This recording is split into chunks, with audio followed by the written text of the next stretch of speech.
Did you know that good sleep does more than just give you physical energy? Research shows that it helps with memory, emotional regulation, your immune system, and it helps you and your kiddos to think more clearly and make better decisions. Hey there, I'm Dr. Dave, and on today's Thrive in 5, I'll be sharing some bedtime tips for kids 2 through 6.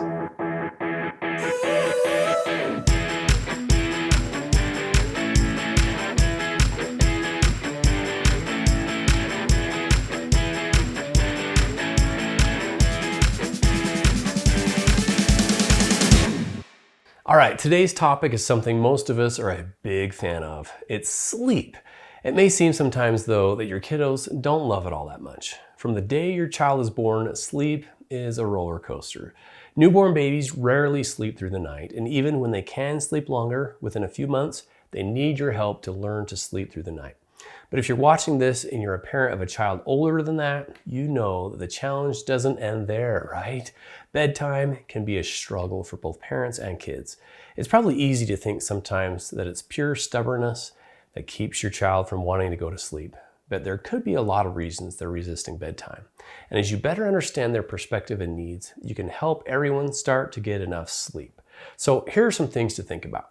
First, calming down and falling asleep are things kiddos need to learn. They can't just happen on their own. Luckily, there are ways you as parents can help. For starters, try to remember that getting angry at your child or threatening them when they won't go to bed only makes things worse. It makes it harder for them to relax and go to sleep. So maybe take some deep breaths and try to look at the situation from their point of view. Kiddos might hate missing out on all the things that are happening when they go to bed and want to spend more time with you. They might be scared to be by themselves in a dark room, or they might just have a hard time settling down. So they might make excuses to stay awake. So what can you do to help? Well, try these 3 tips. Number 1, pay attention to how much sleep your child needs. Some kiddos need more or less sleep than others to function well.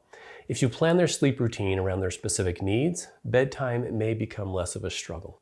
Number 2, pick a regular bedtime and stick to it as much as you can. Remember, kids thrive with routines and predictability, and so do adults for that matter, right? And once you pick a time, plan ahead so that you can start getting your little ones ready for bed about an hour ahead of time, because it takes a while. So if you want them asleep by 8:30, it would be a good idea to get started about 7:30, right? Whatever time you choose, let your child know what the routine is, including time limits, and help them stick to it with some guidance and gentle reminders. You might say, hey, it's almost 8:30. I'll give you 5 more minutes and then it's time to get your bath going. Or something like, you can play with your toys for another 3 minutes, but then it's time to get jammies on and brush your teeth and get into bed. Okay, buddy?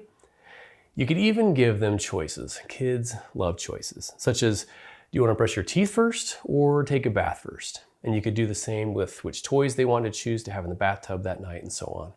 And as you stick to a specific bedtime routine, including a specific time, their bodies and brains will start to sync with the pattern, and the rhythms will be more natural, so it won't be as hard for them to settle down. And a little bonus tip here. The synchrony will happen even better if you limit their screen time usage before bed.